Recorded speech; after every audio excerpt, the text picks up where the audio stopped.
Shanti.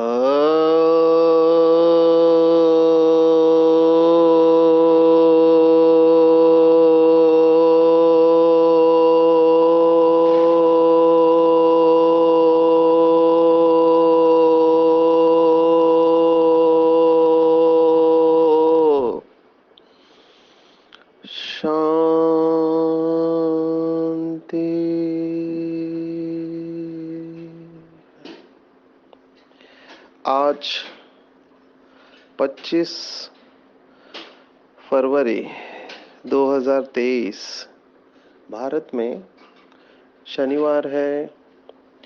Today is 25th February 2023 and it's Saturday in Bharat. आज की मुरली का जादुई रहस्य स्वयं को प्रेरणा देने के लिए magical secrets of today's Murli for motivating the self. कल की साकार मुरली में बाबा ने नशा चढ़ाया था कि स्वयं भगवान अपने बच्चों की महिमा करता है, वो बच्चे कितने महान होंगे। तो सभी नशे में गए थे। बहुत अच्छा फीडबैक और अनुभव बाबा के बच्चों ने किया। दिन भर हम विश्व के श्रृंगार है, जहाँ के नूर है, इस अवस्था में स्थित रहे। आज बाबा ने उस अवस्था में टिके रहने की शर्त बताई है। मूल बात को बाबा ने पकड़ा है, जिसकी वर्तमान समय कमी दिखाई देती है और जो देवताओं से भी ज्यादा ईश्वरीय बच्चों में होना चाहिए। और वो मूल बात जो देवताओं में नेचुरली रहती है, जिसका आधार अभी का ईश्वरीय जन्म है, और वो शब्द है हर्षित मुक्ता। यस, बाबा ने तो यहां तक कहा कि अगर भगवान के बच्चे बनकर हर्षित मुक्ता नहीं है तो भगवान का नाम बदनाम है। हर्षित मुक्ता के अगेंस्ट या अपोजिट विरुद्ध अर्थ शब्द है, या तो आप हर्ष में हैं या तो आप दुखी है। ये शब्द भी शोभता नहीं कि भगवान के बच्चे दुखी है। जो सबका दुख दूर करता है, जो सबके चेहरे पे खुशी लाता है, जो आनंद का सागर है, सुख का सागर है, प्यार का सागर है, शांति का सागर है, ऐसे ऊंचे ते ऊंचे बाप की डायरेक्ट ईश्वरीय संतान दुखी कैसे हो सकती है। तो बाबा ने आज कहा है कि कौन सी विशेषता डायरेक्ट संतान में होनी चाहिए, और अगर ये नहीं है तो बाबा ने कहा ईश्वरीय संतान कहलाने वाले अगर रोते हैं या कोई अकर्तव्य करते हैं। ये शब्द बहुत इंटरेस्टिंग है, अकर्तव्य। 2 दिन पहले बाबा ने बच्चों को अपना कर्तव्य बताया था। आज कह रहे हैं कि अकर्तव्य करते हैं, माना ऐसा कार्य करते हैं जो नहीं करना चाहिए, तो बाप का नाम बदनाम करने वालों की लिस्ट में आ जाते हैं। आप कल्पना करो, एक तरफ बाबा के बच्चे कहते हैं कि हमें स्वयं भगवान सिखा रहा है, हम इस समय संगम युग पर डायरेक्ट ईश्वरीय पालना में पल रहे हैं। ईश्वर हमारे अंग संग है, वो हमको सुलाता है, वो हमको उठाता है, वो हमको खिलाता है, वो हमको पिलाता है, वो हर कर्म में हमारा साथी है। अगर हम कहते हैं कि ईश्वर बाप, टीचर और सदगुरु बनकर, माता पिता, बंधु, स्वामी, सखा बनकर हमारे साथ है, तो जिसके साथ स्वयं भगवान है, वो आत्मा अगर रॉयल नहीं है, उसकी चलन बदनाम करने वाली है, उसके अंदर रोना, लड़ना झगड़ना या उल्टा सुल्टा खाना भी है, तो भी बाबा कहता है कि ये ईश्वरीय संतान के लक्षण नहीं है। बाबा ने आज स्पष्ट कहा कि बाबा को पता चलता है, कोई बच्चे छिपा नहीं सकते हैं। भगवान सब कुछ जानता है। कई स्थानों पर मैंने देखा है कि एक बोर्ड लिखा हुआ रहता है। क्या लिखा हुआ रहता है? कि भगवान सब कुछ देख रहा है। अगर ये भी भाव हमारे जीवन में आ जाए कि भगवान देख रहा है, तो भी हम कई गलत कामों से बच जाएंगे। आप सोचो, इसका मतलब जब भी कोई बाबा का बच्चा रो रहा है, लड़ रहा है, झगड़ रहा है या ऐसे बोल बोल रहा है जो नहीं बोलना चाहिए, मुख से ज्ञान रत्न नहीं निकल रहे हैं, तो फिर उस समय बाबा की याद डेफिनेटली नहीं है। तो बाबा ने कहा ऐसे बच्चे बाप का नाम बदनाम करते हैं। तो मुख्य गुण है हर्षित मुखता। अगर संगम युग पर, जो कि सर्वश्रेष्ठ जन्म है, सर्वोत्तम ब्राह्मण कुल है, वर्ण शब्द आया है भगवत गीता का, कल भी आया था, आज भी आया है। वर्ण है, सर्वोत्तम ब्राह्मण वर्ण है, जिसके ऊपर, जिसके ऊंच कोई भी और जन्म हो नहीं सकता है। सर्वश्रेष्ठ हीरे तुल्य जन्म है। और ऐसे जन्म में अगर हम हर्षित नहीं है, तो फिर लोग भी कहेंगे कि कैसे मानेंगे कि इनको भगवान मिला है। बाबा ने स्वयं एक मुरली में कहा था कि जैसे आप दुनिया को कहते हो कि भगवान सर्वव्यापी नहीं हो सकता। क्यों नहीं हो सकता? क्योंकि उसके गुण और शक्तियां सर्व जगह पर सर्वव्यापी दिखाई नहीं देती, इसलिए वो नहीं है। और आप कहते हैं कि आपके साथ है, तो वो गुण और शक्तियां आपके द्वारा दिखाई देनी चाहिए। अगर नहीं दिखाई देती, इसका मतलब साथ में नहीं है। सिर्फ कहने मात्र कह रहे हैं कि हमारे साथ में है। ये वैसे ही हो गया। बाबा ने एक मुरली में कहा था कि जहां पर बाप है वहां पाप नहीं हो सकता, और जहां पाप है वहां बाप नहीं हो सकता। जैसे भक्ति मार्ग में कहते हैं कि जहां दिन है वहां रात नहीं हो सकती, और जहां रात है वहां दिन नहीं हो सकता। It's absolute, not relative. तो हर्षित, देखो लौकिक में भी संघर्ष शब्द को वो लोग, भक्त लोग कितना अच्छा बताते हैं। वो कहते हैं संघर्ष, लोग दुख का शब्द समझते हैं कि संघर्ष माना दुख, लेकिन वो कहते हैं संघर्ष शब्द को अगर तोड़ दो तो उसमें दो शब्द है, संग और हर्ष। तो संग हर्ष है तो संघर्ष कुछ नहीं कर सकता। संघर्ष में भी हर्ष है। जिसको प्रेरणादायी वक्ता होते हैं वो कहते हैं कि जीवन में जब परिस्थिति आती है तो कुछ लोग बिखर जाते हैं और कुछ लोग निखर जाते हैं। बाबा के शब्द है, it is the opposition which takes you to the position.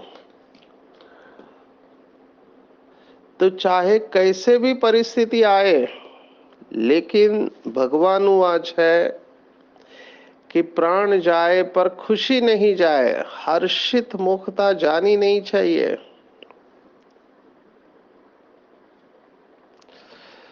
तो चेक करना चाहिए कि दिन भर क्या मेरी अवस्था हर्षित मुख की रहती है या फिर मैं परिस्थिति के प्रभाव में आता हूं। डेफिनेटली हर्षित मुक्ता जब जाती है, इसका मतलब जो भी परिस्थिति आ रही है अंदर से या बाहर से, उसके प्रभाव में जब हम आते हैं तब हमारी हर्षित मुक्ता चली जाती है।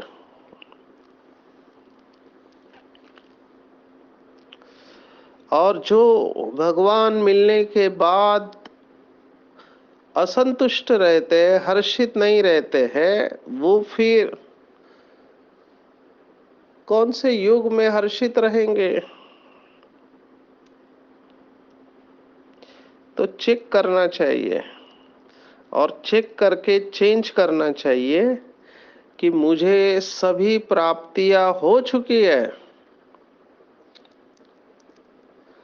हर्षित मुक्ता जाने का कारण है अविद्या, या भूल जाते हैं कि मेरे जीवन में बहुत कुछ अच्छा हुआ है, हो रहा है, होने वाला है।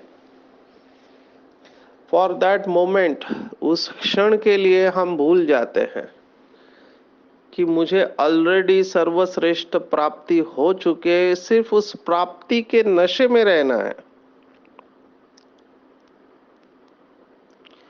तो जरा भी संशय नहीं होना चाहिए। जब ऐसे पेपर ब्राह्मण जीवन में आते हैं जो हमारी हर्षित मुक्ता को छीन लेते हैं या हमें ज्ञान स्वरूप अवस्था से नीचे लाते हैं, तो तुरंत अपने निश्चय के फाउंडेशन को चेक करना चाहिए। देखो, दुनिया वाले भी, खास करके भक्त आत्माएं, कैसे भी करके अपने मूड को या स्वभाव को या चेहरे को हर्षित रखते हैं। एक भाई हमेशा हर्षित रहता था, खुश रहता था। उसको पूछा कि तुम्हारे खुशी का राज क्या है? तो उसने कहा कि सुबह उठते ही मैं अपने आप को प्रोग्राम कर देता हूं, अपने अंतर मन में एक बात पक्की कर लेता हूं कि आज का दिन मेरा है और आज मेरे सामने चाहे कैसे भी परिस्थिति हो, कितना भी दुख हो, कितना भी टेंशन हो, लेकिन मैं अपनी खुशी नहीं छोड़ूंगा। मेरे पास चॉइस है, चुनाव मेरे हाथ में है, या तो मैं रोते रहूं या तो मैं हंसते रहूं, खुश रहूं। तो मैं चाहे कुछ भी हो जाए अपनी खुशी को नहीं छोड़ूंगा। ये लौकिक में कहते हैं लोग। तो अलौकिक बाबा के बच्चे जिनको स्वयं भगवान मिला है, सर्व ईश्वरीय खजानों से जो संपन्न है, उन बाबा के बच्चों की अवस्था कैसे चाहिए? अगर विजय नहीं होती है, माया से हार खा लेते हैं, तो समझने का अभी तक निश्चय नहीं है, संशय है। या तो खुद के ऊपर संशय है, या दूसरों के ऊपर संशय है, या तो ड्रामा के ऊपर संशय है, या बाप में संशय है। बाबा ने आज निश्चय को अंडरलाइन कराया है कि अगर निश्चय है तो विजय निश्चित है। और आज बाबा कह रहा है मुझ पर निश्चय रखो तो निश्चय बुद्धि विजयंती बन जाएंगे और विजय माला के दाने बन जाएंगे। ऐसा हो नहीं सकता है, असंभव है कि अगर हम बाबा के साथ है या बाबा हमारे साथ है, कंबाइंड है, तो हमारी हर्षित मुक्ता जाएगी कैसे? तो अपने निश्चय का फाउंडेशन को पक्का करो। जब भगवान गारंटी दे रहा है कि केवल एक जन्म नहीं लेकिन 21 जन्मों की राजाई, बाबा ने तो एक मुरली में यहां तक कहा था कि 3/4 तुमको सुख है, ये केवल आखिरी कुछ जन्म में थोड़ा दुख मिला है। बाबा ने एक मुरली में कहा था कि बच्चों को सुख की इतनी आदत है जो थोड़ा भी दुख सहन नहीं कर सकते। नहीं तो आप देखो दुनिया में कितना दुख है। तो हमने बहुत 3/4 कल्प में हमने सुख देखा है, तो उन संस्कारों को इमर्ज करना है। तो अपने निश्चय को पक्का करो कि मेरा अकल्याण हो नहीं सकता। जिन्होंने भी ईश्वर को, भगवान को अपना जीवन दिया है, उनका कभी भी अकल्याण नहीं हो सकता। अंडरलाइन करेंगे। लेकिन अगर बाबा के बनने के बाद आप सोचो, कोई राजा का बच्चा है और वो थोड़े पैसे के लिए रो रहा है, अच्छा नहीं लगता है, बुद्धि भी स्वीकार नहीं करती है। जिनको खुशी का सागर मिला है, आनंद का सागर मिला है, अनगिनत खजाने मिले हैं, वो रो कैसे सकते हैं? बाबा को बिल्कुल अच्छा नहीं लगता है रोना। बाबा हमेशा मुरली में कहते आए हैं कि विधवाएं रोती है। बाबा ने आज स्पष्ट कहा है कि भाई नहीं रोते हैं। बाबा ने कहा पुरुष रोते नहीं है, खास कुमारियां रोती है। और फिर बाबा ने कहा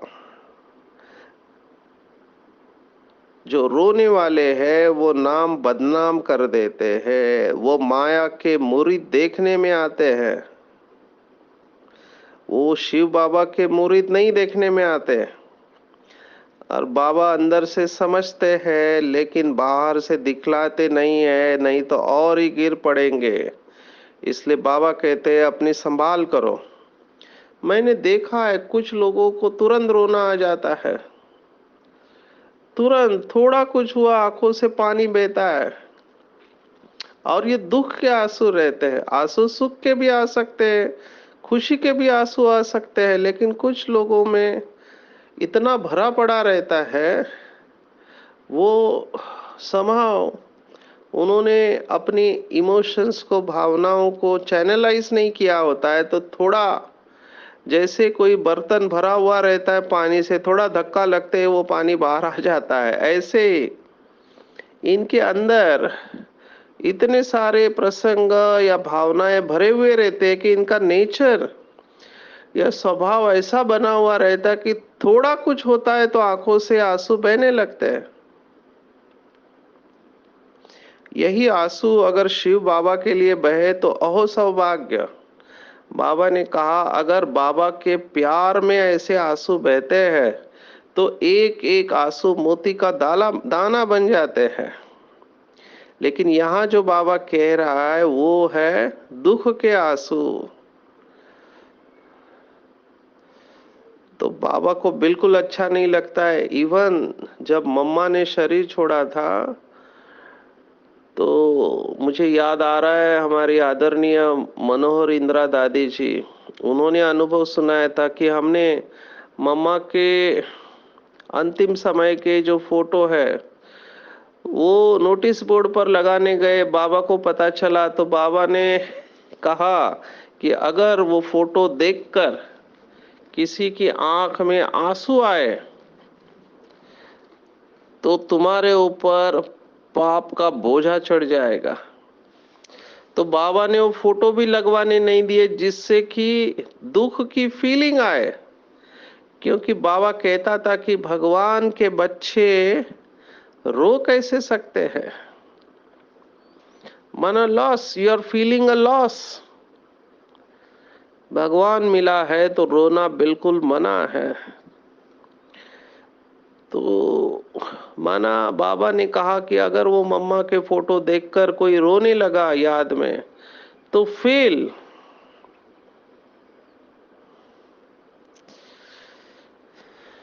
तो बिल्कुल रोला नहीं है।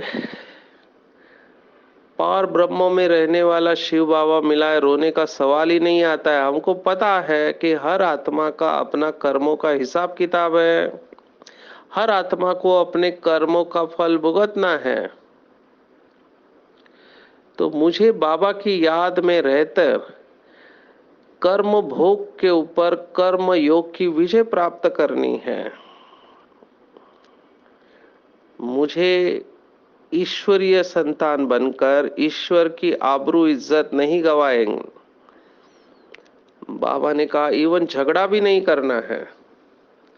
आप अगेन विजुअलाइज करो कि बाबा को कोई बच्चा या बच्ची बैच लगाकर सफेद ड्रेस में झगड़ा कर रहे हैं, जोर जोर से बोल रहे हैं, अपशब्दों का इस्तेमाल कर रहे हैं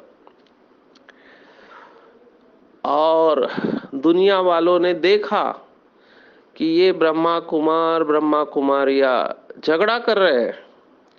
आप सोचो उनके ऊपर क्या इंप्रेशन पड़ेगा। तो बाबा ने कहा ऐसा अकर्तव्य का कार्य नहीं होना चाहिए। हमको बहुत संभाल के चलना है। क्यों? क्योंकि हम भगवान के साथ जुड़े हुए हैं। बाबा ने कहा भाषण करना कोई बड़ी बात नहीं है, वो तो बहुत सहज है। अगर श्री कृष्ण जैसा बनना है तो सदा हर्षित मुख और सदा मुख से रत्न निकलते रहे। बस इसको पक्का करो, कभी भी मुख से श्रापित करने वाले बोल नहीं निकलने चाहिए। जैसे आज बाबा ने मुरली में कहा है, कुछ बच्चे कहते हैं कि ये आत्मा के संस्कार है ही ऐसे, ये आत्मा कभी सुधरने वाली नहीं है, हमने इनको बहुत साल से देखा है। और फिर कहते हैं कि इसके साथ रहने से अपनी अवस्था खराब करने के बजाय इससे दूर रहना ही अच्छा है। बाबा को ये भी पसंद नहीं है। बाबा ने कहा किनारा करने के बजाय सर्व का सहारा बनो। सर्वंश त्यागी या जिम्मेवार आत्मा अगर हमारे घर में कोई कमजोर है, बीमार है, तो हम उनको अकेले नहीं छोड़ते हैं, उनका इलाज करते हैं। सिर्फ यहाँ हमको ये ध्यान में रखना है कि उस आत्मा के अंदर शक्ति नहीं है, इसलिए वो वैसे कर रही है। तो किनारे करने के बजाय बाबा कह रहा है उसको शुभ भावना शुभ कामना का सहयोग दो। मैं ये एडिक्शन में कहता हूं क्योंकि जिस घर में ऐसे उल्टा नशा करने वाले लोग रहते हैं, उनके घर वाले बहुत परेशान रहते हैं और बहुत कुछ उल्टा सुल्टा बोलते हैं उनको। अभी ये दारू तंबाकू ड्रग्स का नशा तो छोड़ दो, पोस्ट पोजीशन का भी नशा होता है, ईगो का ये भी नशा है, देह अभिमान का। तो ऐसे वक्त हमको ये ध्यान में रखना चाहिए कि अगर कोई बीमार है तो बीमार के ऊपर गुस्सा नहीं किया जाता है, उसका इलाज किया जाता है। We have to accept the fact, हमको स्वीकार करना पड़ेगा कि अगर कोई व्यक्ति गुस्सा कर रहा है या और कुछ भी कर रहा है जो नहीं करना चाहिए, तो उस वक्त एटलीस्ट वो बीमार है, उसके अंदर शक्ति नहीं है। बाबा के महावाक्य है, परवश के ऊपर गुस्सा नहीं किया जाता है, परवश के ऊपर रहम किया जाता है। तो कभी भी थकना नहीं है, बाबा ने कहा आज कभी भी थकना नहीं है, अथक होकर बाबा की सेवा करते रहना, क्योंकि थकने के बाद चिड़चिड़ाहट होती है और भूल चूक होने के चांसेस रहते हैं और फिर दुख देने का संकल्प आता है, क्योंकि जिसके पास जो होगा वो देगा। अगर हम थक जाते हैं किसी भी प्रकार से, शरीर से, मन से, हमारी एनर्जी डिप्लीटेड है, हम कहते हैं एनर्जी कम है, तो गलती होगी, गलती होगी तो हम दुख देंगे। ये कनेक्टेड है, इसलिए अथक रहना है, माना अपनी एनर्जी को टॉप अप करते रहना है, फुल रखना है अपना बकेट। जब हम अंदर से भरपूर है, तृप्त है, संतुष्ट है, हमेशा ईश्वरीय ज्ञान का विचार सागर मंथन करते हैं, तो सदैव हर्षित रहेंगे। और आज भगवान ने कमाल किया है, ज्ञान का सागर, भगवान का प्रिय शब्द, ईश्वर एक है और वो सबको एक करता है। भगवान को एक शब्द से बहुत प्यार है। बाबा ने तपस्या वर्ष में तपस्या की व्याख्या बताई थी कि तपस्या माना एक का पाठ पक्का करना, एक बल, एक भरोसा, एक मत, एक रस, एकाग्रता, एकता और एकांत प्रिय। ये एक शब्द भगवान को बहुत प्रिय है और जो बाबा के बच्चे इस एक शब्द का पाठ पक्का कर लेते, उन्हें कभी भी मुश्किल अनुभव नहीं होता है। अनेकता में दुख है। आप सोचो, अगर विचार अनेक होते तो शक्ति व्यर्थ जाती है, विचार भी एक होंगे तो शक्तिशाली अनुभव करेंगे। ऐसे बाबा ने कहा, ऐसी जो आत्मा है वो वरदानी आत्मा है, उन्हें विशेष वरदान प्राप्त होता है। और ऐसे एकाग्रता वाले, एक के पाठ को पक्का करने वाले, निराकार और आकार को साकार में अनुभव करने वाले बाबा के बच्चे वरदानी मूर्त बनते हैं। तो आज पूरे दिन भर में चेक करना है, क्या मेरा निश्चय का फाउंडेशन पक्का है? क्या चलते चलते मैं संशय बुद्धि तो नहीं बनता हूं? क्या मैं एक तरफ स्वयं को ईश्वर की सर्वश्रेष्ठ रचना कहने वाली आत्मा, क्या मैं सदैव हर्षित रहता हूं? क्या मेरे मुख से सदैव ज्ञान रत्न निकलते हैं? क्या मेरी चलन रॉयल है? क्या मैं सबको मर्यादा में रहते हुए सुख देती हूं, या फिर मैं रोती हूं या लड़ती झगड़ती हूं, उल्टा सुल्टा खाना खाती हूं, या बदनाम करने वाली मेरी चलन है? तो बहुत बहुत संभाल के चलना है। हमारे ऊपर जिम्मेवारी है, हम जिम्मेवार आत्मा है, जमादार नहीं।